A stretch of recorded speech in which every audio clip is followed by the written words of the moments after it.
ஆனால் பிள்ளையார் சொல்லி போட்டது நரேந்திர மோடி தான். இங்கே பல கோரிக்கைகள் நீங்கள் வைத்திருக்கிறீர்கள் என்று மரியாதைக்குரிய சகோதரி அமைச்சர் கீதா ஜீவன் அவர்கள் சொன்னார்கள். என்னிடம் எதுவும் கோரிக்கை நீங்கள் இதுவரை கொடுக்கவில்லை, இனிமேல் கொடுப்பீங்கன்னு நினைக்கிறேன். பரவாயில்ல, கொடுத்தாலும் கோரிக்கையை வாசித்து விட்டு சொல்வதற்காக நான் இங்கே வரேன். கோரிக்கை கேட்டாலும் கேட்காவிட்டாலும் சொல்வதற்கு என்று சில விஷயங்கள் இருக்கின்றன. பாரதிய ஜனதா கட்சி தமிழகத்தில் விரைவில் ஆட்சிக்கு வரும், இதில் எந்த சந்தேகமும். அப்படி பிஜேபி ஆட்சிக்கு வருவது என்பது இந்த பரதவ குலத்தின் சிங்கங்கள் வாக்களித்து இந்த கட்சி ஆட்சிக்கு வரத்தான் போகிறது. அப்படி ஆட்சிக்கு வருவோம் இதே தூத்துக்குடியில் இந்த நகரமே பெருமைப்படும்படியான தேர்மாரம் மணிமண்டபம் அமைக்கப்படும் என்பதை நான் சொல்லிக்கொள்ள கடமைப்பட்டேன். நிச்சயமாக எந்த கட்சி ஆட்சியில் இருந்தாலும் இதை செய்யணும். நான் என் கட்சி சார்பாக அந்த உறுதிமொழியை கொடுக்கிறேன். ஒருவேளை இதே இடத்துல அண்ணன் அமமுக அண்ணனோ அண்ணா திமுக காரர்களோ திமுக சார்ந்த நண்பர்கள் இருந்தாலும் இந்த உறுதிமொழியை கொடுப்பார்கள். என் கட்சி சார்பாக நான் அந்த உறுதிமொழியை கொடுக்கிறேன். அது மாத்திரமல்ல இன்னைக்கு தமிழ்நாட்டில் சில சமுதாயங்களுக்கு மாத்திரம்தான் அறுபடாத வரலாறு கொண்ட சமுதாயமாக இருக்கிறது. அறுபடாத வரலாறு என்பது முக்கியமான வார்த்தை. ஆங்கிலத்தில் அன்இன்டரப்டட் ஹிஸ்டரி என்று சொல்வாங்க. எல்லா சமுதாயங்களுக்கும் அது மாதிரி ஆயிரக்கணக்கான ஆண்டுகள் அறுபடாத வரலாறு இல்லை. இடையில அவர்களது வரலாறு அவர்கள் தேடவில்லை, சில இடங்களில் மிஸ்ஸிங்காக இருக்கு. ஆனால் அப்படி ஒரு 2000 ஆண்டுகளுக்கு மேலாக அறுபடாத வரலாறு கொண்ட சமுதாயம் இந்த பரதவ குலர் சமுதாயம் என்பதை நாங்கள் நன்றாக இதை நிறைய ஆராய்ச்சிக்கு உட்படுத்த வேண்டும் என்ற ஆசை பாரதிய ஜனதா கட்சிக்கு இருக்கிறது. அதனால பக்கத்தில் இருக்கிற மனோன்மணியம் சுந்தரனார் பல்கலைக்கழகத்தில் இதற்கென்றே ஒரு ஆராய்ச்சி இருக்கை ஒன்றை உருவாக்கி பாண்டிய மன்னன் தேர்மாறன் ரிசர்ச் சேர் என்கிற பெயரில் ஒரு ஆய்வு நிறுவனம். இந்த பாண்டிய பத்தினா என்ன, இந்த பாண்டியபதி சிஸ்டம் எப்படி வந்தது, இதற்கென்று வரலாற்று பூர்வமான தரவுகள் என்ன இருக்கிறது, மீண்டும் அந்த வரலாற்றை மீட்டுருவாக்கம் செய்வது எப்படி, ஒரு இழந்த வரலாறை நாம் தொலைத்துவிட்ட வரலாறை திரும்ப தூக்கி பிடிப்பது எப்படி என்பதை பற்றி நாம் தெரிந்து கொள்ளும்படியாக ஒரு சேர், ரிசர்ச் சேர் என்றால் ஆய்வு இருக்கை என்று அர்த்தம். அதுவும் மனோன்மணியம் சுந்தரனார் பல்கலைக்கழகத்தில் பாரதிய ஜனதா கட்சி ஆட்சிக்கு வந்த பிறகு அதுவும் செய்யப்படும் என்ற 2 உறுதிமொழிகளை உங்களுக்கு கொடுக்க நாங்கள் தயாராக இருக்கிறோம். இந்தியா முழுக்க சுதந்திர போராட்டம் நடைபெற்ற போது தமிழகம் அதற்கு சற்றும் குறைந்ததல்ல என்று நிரூபித்த சுதந்திர போராட்டத்தில் வீரத்தை விளைவித்த மாவட்டம் தூத்துக்குடி மாவட்டம் தான். அந்த அளவு எழுச்சியான ஒரு போராட்டத்தை இந்த மாவட்டத்தை சார்ந்தவர்கள் தான் நடத்தியிருக்கிறாங்க. ஏன் என்று சொன்னால் தமிழ்நாடு மாத்திரமல்ல, இந்தியா முழுக்க நாங்கள் எல்லாம் உப்பு போட்டு சாப்பிடுறோம். நீங்க தான் உப்பு உற்பத்தி, உப்பு போட்டு சாப்பிடுறவனுக்கே வெள்ளக்காரனை எதிர்த்து வீரம் வருதுன்னா உப்பு உற்பத்தி செய்யறவனுக்கு யாரும் வீரம் வந்து.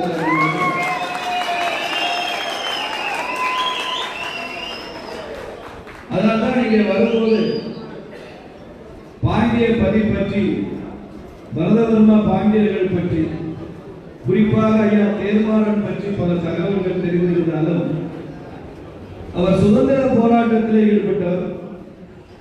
வீரபாண்டிய கட்டபொம்மனுக்கும் மருது சகோதரர்களுக்கும் ஆயுத சப்ளை கொடுத்தவர்.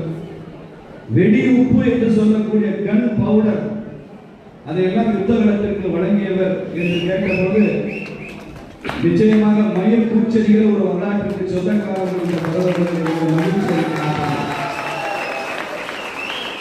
இது சாதாரண விஷயம் அல்ல. தமிழ்நாட்டில் என்னைக்குமே ஒரு மரபு, முதல் 7 வள்ளல்கள் முதல் வள்ளல் பாரி என்று சொல்வார். அந்த முதல் வள்ளலுடைய சிறப்பு என்னன்னா முல்லைக்கு தேர் கொடுக்கிறார் என்பதுதான் அவருடைய முதல் சிறப்பு. தமிழர்களது வரலாற்று மரபுகளில் தேர் கொடுப்பவர்கள் சிறந்தவர்களாக கருதப்படுகிறார்கள். அதனால்தான் தேர்மாறன் மிக சிறப்பாக முல்லைக்கு தேர் கொடுத்த மன்னன் பரம்பரையில் வந்த இந்த தமிழர்கள் பணிமைய மாதாவுக்கு பொறுத்து தங்க தேர் கொடுத்தார் என்பது சிறப்பு வாய்ந்த வரலாறாக இங்கே நினைவு கூறத்தக்கது. நான் ஒரு இந்துவாக இங்கே முன்னால் வந்திருக்கேன். இங்கே கத்தோலிக்க கிறிஸ்தவர்கள் பெரும்பாலும் இருக்கின்ற அந்த அவைகளை உங்கள் இந்து சகோதரனாக, உங்கள் தொப்புள் கொடி உறவாக நான் இங்கே வந்திருக்கிறேன் என்பதை நான் இதை பதிவு செய்கிறேன். அவரவர் அடையாளங்களில் அவரவருக்கு பெருமை உண்டு. எப்படி என் மதம் சிறந்தது என்கிற பெருமையும் அடையாளமும் எனக்கு உண்டோ, அதே போல இந்த கத்தோலிக்க கிறிஸ்தவமும் சிறந்தது, பெருமை மிகுந்தது என்பதில் எனக்கும் அந்த கருத்து. இவர்கள் எப்படிப்பட்டவர்கள் என்பதை பற்றிய ஒரு வரலாற்று உதாரணம் சொல்றேன்.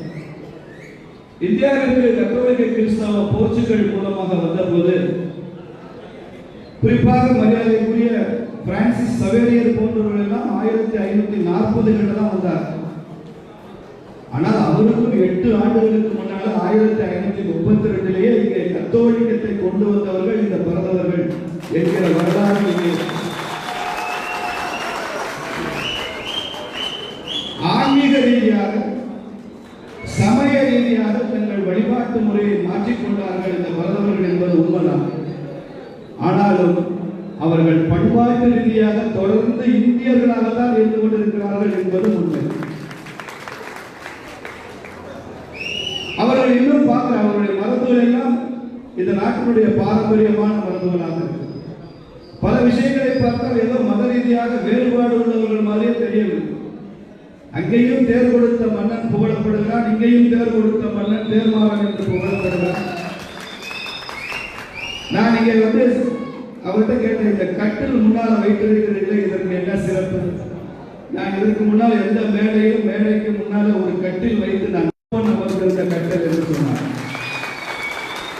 எப்போதெல்லாம் கட்டபொம்மன் தூத்துக்குடி வந்தாலோ, எப்போதெல்லாம் பாண்டியபதி தேர்மாறன் அவர்களை சந்தித்தாலோ, எப்போது பாண்டியபதியின் அரண்மனையில் தங்கியிருந்தார்கள், ஒரு சமுதாயத்திற்கு எப்போது பெருமை ஏற்படும் என்றால், என் சமுதாயம், என் சமுதாயத்தினுடைய ஒரு முன்னோடி, ஒரு மூத்த தலைவர், ஒரு மன்னன் இந்த நாட்டிற்காக வாழ்ந்திருக்கிறார் என்று சொல்லும் போதுதான் அந்த சமுதாயம் முழுமையாக பெருமை அடைகிறது. அந்த பெருமை இந்த பரதவர்களுக்கான விஷயமாக. அதிலும் குறிப்பாக அப்போது இருந்த ஆங்கில ஆட்சி, அப்போது இருந்த பிரிட்டிஷ் மன்னர் பாண்டியபதி தேர்மாறனை தேடப்படும் குற்றவாளியாக அறிவித்தார்கள். அக்யூஸ், பிரிட்டிஷ் பீரியட்ல வெள்ளக்காரன் அக்யூஸ் என்று இவரை அறிவித்தார்கள். என்ன காரணம்னா, நீ இந்திய மன்னர்களுக்கு, பாளையக்காரர்களுக்கு நீ உதவி செய்கிறாய், அவர்களுக்கு பீரங்கிகளுக்கான அந்த வெடி உறுப்பு கன் பவுடர் ஒரு மூலமாக தான் கிடைக்குது. பல சமயங்கள் வீரபாண்டிய கட்டபொம்மன் தூத்துக்குடியிலிருந்து சென்னைக்கு தேர்மாறனுடைய கப்பலில் பயணம் செய்திருக்கிறார். அவருக்கு நீங்கள் அடைக்கலம் கொடுத்திருக்கிறார்கள். அந்த வம்சத்தில் வந்தவர் தான் தேர்மாறன். எடுத்த கொள்கையிலிருந்து மாற மாட்டார்கள், எடுத்த சபதத்திலிருந்து மாற மாட்டார்கள். அப்படிப்பட்ட சிறப்பு அவர்களுக்கு உண்டு. அதிலும் மிக குறிப்பாக பாண்டியபதி என்கிற பெயரே மிக சிறப்பு வாய்ந்த பெயர் என்பதை இந்த அவையில் நான் பதிவு செய்கிறேன். நீங்க இந்திய வரலாறு படித்தவர்களுக்கு தெரியும், இந்து தர்மத்தில் 4 பத்திகள் உண்டு. இந்த நாட்டினுடைய 4 மூலைகளிலும் 4 பத்திகள் இருப்பாங்க. நேபாளம் அப்போது இந்தியாவில் தான் இருந்தது. அங்கே இருந்த மன்னர், அங்கே இருந்த பதி, அவருக்கு என்ன பேருன்னா பசுபதினு பேரு. இப்ப நீங்க நேபாளம் போனீங்கன்னா பசுபதிநாதர் கோவில் இருக்கும், சிவன் கோவில். அதே மாதிரி மேற்கு கடற்கரையில் இருக்கிற துவாரகை, கிருஷ்ணர் பிறந்த இடம், அதற்கு துவாரகாபதி என்று அங்கே ஒரு மன்னர் அங்கே இருப்பார். கிழக்கு கடற்கரையோரத்தில் இருக்கிறதா ஒரிசாவில் இருக்கிற பூரி ஜெகநாதர். இந்த பூரி ஜெகநாதர் வைணவ கோவில், அங்கே இருப்பவர் பூரியினுடைய பதி என்று அழைக்கப்படுகிறார். தெற்கு ராமேஸ்வரத்தில் இருக்கக்கூடியதான் சேது சமுத்திரம், சேது பாலம், சேது கரை என்று சொல்லுவோம். அங்கே அந்த பகுதிக்கு சொந்தக்காரராக, உரிமையாளராக, காவல் தெய்வமாக இருப்பவர் தான் சேதுபதி என்று அழைக்கப்படுகிறார். இந்தியாவில் 4 பதி தான், பசுபதி, சேதுபதி, துவாரகாபதி, பூரிபதி. இடையில இந்த புகழுக்கு சற்றும் குறையாமல் வந்தவர் தான் பாண்டியபதி என்பதை வரலாறு சொல்லுங்கள். இது ஒரு வேல்யூ அடிஷன். இந்தியாவின் வரலாற்று மரபில், ஆன்மீக மரபில் புதிதாக ஒரு வேல்யூ அடிஷனாக சேர்ந்ததுதான் பாண்டியபதி. இந்த மீனவ சமுதாயம் கன்னியாகுமரியிலிருந்து எண்ணூர் வரைக்கும் இருக்கக்கூடிய மீனவ சமுதாயம் தமிழ்நாட்டில் 40 லட்சம் பேர் மக்கள் தொகை இருப்பதாக சொல்கிறார்கள். கொஞ்சம் கூட இருக்கலாம், குறைச்சிருக்கலாம். எனக்கு சரியான புள்ளி வரும் எனக்கு தெரியாது, கேள்விப்பட்டது சொல்றேன். இந்த 40 லட்சம் பேரும் அந்த காலத்திலிருந்து இந்த காலம் வரை, புராண காலத்திலிருந்து இப்போது வரை, இவர்கள் they were never subject to any king or kingdom. எந்த மன்னனுக்கும் கட்டுப்பட்டவர்கள் மீனவ சமுதாயமாக இருக்கிறார்.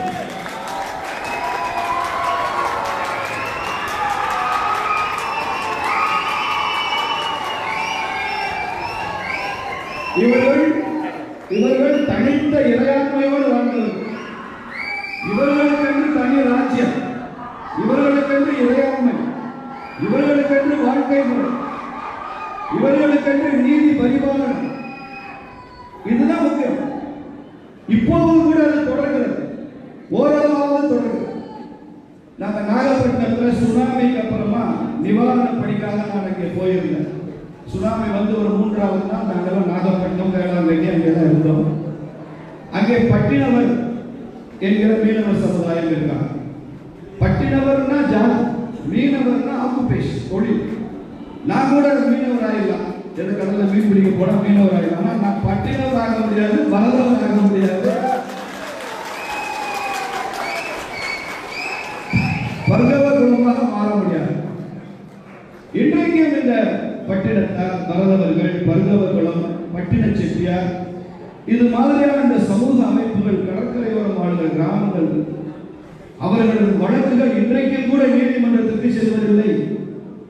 அவர்கள் நீதியை நாடி இன்றைக்கும் கூட காவல்துறைக்கு போவதில்லை, போலீஸ் ஸ்டேஷனுக்கு போவதில்லை. பல இடங்களில் அவர்கள் பிரச்சனைகளை அவர்களே தீர்த்துக் கொள்கிறார்கள். அவர்களுக்கான நீதியை அவர்களே தங்களுக்குள் வழங்கிக் கொள்கிறார்கள். ஒட்டுமொத்த சமுதாயம் அதை ஏற்றுக்கொள்கிறது. தங்களுக்கு என்று வாழ்க்கை முறை நெறிமுறைகளுடன் வாழ்ந்து கொண்டிருக்கும் அதே நேரத்தில் இந்த 40 லட்சம் பேரும் இந்திய கடற்கரையினுடைய கோஸ்ட் கார்டு மாதிரி திகழ்கிறவர்கள் தான் மீனவர்கள்.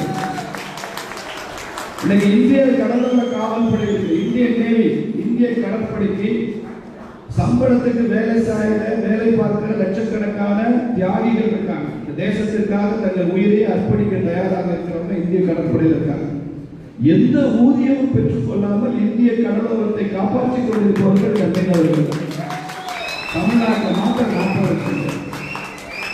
இதை பற்றி ஒரு ஆய்வு இருக்கு, ஒரு ரிசர்ச். அவங்க என்ன சொல்றாங்கன்னா, உலகின் பல நாடுகள்ல இந்த ஆயுதம் கடத்தல் கும்பல், உலகம் எல்லாம் மாஃபியா, அவங்க எல்லாம் ஆயுதங்களை போய் விற்கிறாங்க, பல நாடுகளில் போய் விற்கிறாங்க. பல நாடுகளில் போதை மருந்துகள் கடத்துறாங்க. அந்த அளவுக்கு வெற்றிகரமாக அவங்க இந்தியாவில் செயல்பட முடியவில்லை. இங்கே நடக்குது, முழுமையாக இல்லை என்று சொல்ல முடியாது. ஆனால் அந்த போதை மருந்து கடத்தல், அங்கே ஆயுதம் கடத்தல் அளவுக்கு இங்கே முடியவில்லை. அதற்கு என்ன காரணம் என்று ஒரு ஆராய்ச்சி சொல்கிறது. ஒரு எஃபெக்டிவ் போலீசிங் சிஸ்டம் இந்தியாவில் இருக்கு, அதனால முடியல என்று சொல்லவில்லை. இந்தியாவின் கடலோர கிராமங்களில் ஆயிரக்கணக்கான மீனவர் கிராமங்கள் இருப்பதால் இந்த ஆயுத கடத்தலும் போதை மருந்து கடத்தலும் செய்ய முடியவில்லை என்று அவர்கள் வருத்தப்படுகிறார்கள். என்றால் இந்த தேசத்தை எப்படி நீங்கள் காப்பாற்றிக் கொண்டிருக்கிறீர்கள் என்பது நமக்கு புரியும். அந்த அளவு பெருமை வாய்ந்த சமுதாயத்தின் முன்னால் என்று நான் பேசிக் கொண்டிருக்கிறேன் என்ற உணர்வோடு தான் நான் இங்கே பேசுகிறேன். எல்லா இடத்திலையும் மீனவ கிராமங்கள் இருந்தாலும், மீனவர்கள் இருந்தாலும், பாண்டிய நாட்டு மீனவர்களுக்கு என்று வரலாற்றில் ஒரு தனி சிறப்பு உண்டு. ஏனென்றால் மற்ற இடங்களில் மீனவர்கள் மீன் மாத்திரம் தான் பிடிப்பாங்க. வேணா மீனோடு சேர்ந்த கடல் உணவு வரும், அது நண்டோ இறாலோ வேறு வகையான உயிரினங்களோ வலையில கிடைக்கும், அவ்வளவுதான். ஆனால் பாண்டிய நாட்டு மீனவர்களுக்கு இந்த அதுவும் குறிப்பாக இந்த தூத்துக்குடியில் தான் இவர்கள் மீன் மாத்திரம் எடுக்கவில்லை, முத்தெடுத்தார்கள் என்பது இந்த தூத்துக்குடியில். நீங்க பழைய வரலாறு, பாண்டிய நாட்டு வரலாறு படிச்சீங்கன்னா கொற்கை துறைமுகத்தை பத்தி பேசலாம். இப்ப தூத்துக்குடியில 2 துறைமுகம் இருக்கு, பழைய துறைமுகம், புதிய துறைமுகம் 2 இருக்கு. கொற்கைன்றது வேற ஒன்றும் இல்லை, தூத்துக்குடியினுடைய பழைய துறைமுகம் தான் கொற்கை. இந்த கொற்கை பாண்டிய நாட்டினுடைய துறைமுகம். இது முழுக்க முழுக்க இந்த பாண்டிய பதிகள் வரதர்களின் கட்டுப்பாட்டில் இருந்த துறைமுகம் என்பதும் வரலாற்று. மற்றவர்கள் எல்லாம் மீன் பிடிக்கும் போது இங்கேதான் முத்து வணிகம் நடைபெற்றது. முத்து வணிகம் நடைபெற்றதுன்னா சாதாரணம் இல்லை. அப்பெல்லாம் அந்த தங்கம் வெள்ளிக்கெல்லாம் இவ்வளவு முக்கியத்துவம் இல்லாத காலம். முத்து தான் ரொம்ப உலகத்துக்கு பெற்றது, பேர்ல் ட்ரேட் என்று சொல்லுவாங்க. பாண்டிய நாட்டில் வணிகம் கிரேக்கம், யவனம், ரோமாபுரி வரை இந்த வணிகம் நடைபெற்றது என்பதை வரலாற்றில் பதிவு செய்திருக்கிறார்கள். இந்தியன் பேரட்டு ஐரோப்பிய நாட்டு இளவரசிகள் எல்லாம் விரும்பி அணிகிற முத்து மாலை நம்ம ஊர் பரதவ சிங்கங்கள் முத்தெடுத்தது என்பதை வரலாற்று பதிவு செய்திருக்கிறாங்க. இதை பற்றி மார்க்கோ போலோ ரொம்ப விரிவாக எழுதியிருக்கிறார். மார்க்கோ போலோ தெரியும், மாலுமி, இந்தியாவிற்கு வந்து கடல் வழி கண்டுபிடித்தவர். மார்க்கோ போலோ இதை பற்றி அற்புதமாக எப்படி பாண்டிய நாட்டினுடைய வேர்ல்ட் ட்ரேட் நடந்தது என்பதை பற்றி எழுதி சென்றிருக்கிறார். அந்த அளவு இந்த முத்துமணி. அது மாத்திரம் நாடு முழுக்க எல்லா இடத்துலையும் பாறை உப்பு தான் சாப்பிட்டு இருந்தோம். ஆனால் கடலையும் உப்பெடுக்க முடியும் என்று நிரூபித்தவர்கள் முதலாக இந்த பாண்டிய குலத்தில் தூத்துக்குடியினுடைய மீனவர் சமுதாயம் தான் உப்பு தயாரிக்கிற தொழில் செய்தார். அவர்களுக்கு பேர் நுமணர்கள் பேர். இந்த நுமணர்கள் இந்த பரத குலத்தின் ஒரு அம்சமாக இருந்தாலும் அவர்கள் முழுக்க உப்பு உற்பத்தி, உப்பு வணிகத்தை கையில். நம்ம சில தமிழ் பாடல்கள் வருது. அங்கே ஒரு பெண் ஒருத்தி வீட்டில் காத்திருந்தாலும் இந்த தூத்துக்குடியிலிருந்து இந்த நுமணன் எப்ப உப்பு கொண்டு வருவான் காத்திருந்தான் என்று தமிழ் பாடல்கள் சொல்கின்றன. எங்கேயோ ஒரு இடத்துல இருக்கிற ஒரு தமிழ் பெண். அப்படி உப்பு வணிகம், முத்து வணிகம், மீன் வணிகம். இன்னைக்கு கூட தமிழ்நாட்டில் ரொம்ப அதிகமாக மீன் பொருள்கள், கடல் உணவு எக்ஸ்போர்ட் ஆகிற ஹப் இது தூத்துக்குடி தான். அதுக்கு காரணம் என்ன? நீங்க தான். இந்த இல்லாமல், இந்த சமூகம் இல்லாமல் இப்படிப்பட்ட ஒரு ஏற்றுமதி வணிகம் என்பது சாத்தியம். அதனால பாண்டிய மன்னன் மதுரையை ஆட்சி செய்தாலும், மதுரையில் அவன் செல்வச் செழிப்போடு இருந்திருந்தாலும், அவனது செல்வச் செழிப்புக்கு காரணமாக இருந்தது இந்த முத்து வணிகம். அந்த முத்து வணிகம் பாண்டியர்களுடைய கட்டுப்பாட்டில் இருந்தது. அதனால பாண்டிய மன்னன் என்ன பண்ணா, இந்த பாண்டிய பதி என்கிற ஒரு முறையை உருவாக்கி இந்த பாண்டிய பதியை தனி ராஜ்யமாக அங்கீகரித்தவர்கள் பாண்டிய மன்னர்கள். அதனால்தான் இங்க பாண்டியன் பரதவர்ம பாண்டியன் என்கிற பெயர் தான் வருது. இதுக்கெல்லாம் காரணம் இது தனி ராஜ்யமாக இருந்தது. இதை அங்கீகரித்தார்கள் என்கிற காரணத்தால் தான் இது பாண்டிய பதி என்று இருந்தது. அதனால இங்கே பாண்டிய பதிக்குன்னு ஒரு அரண்மனை இருந்தது. பாண்டிய பதிக்குன்னு ஒரு ராஜ்யம் இருந்தது.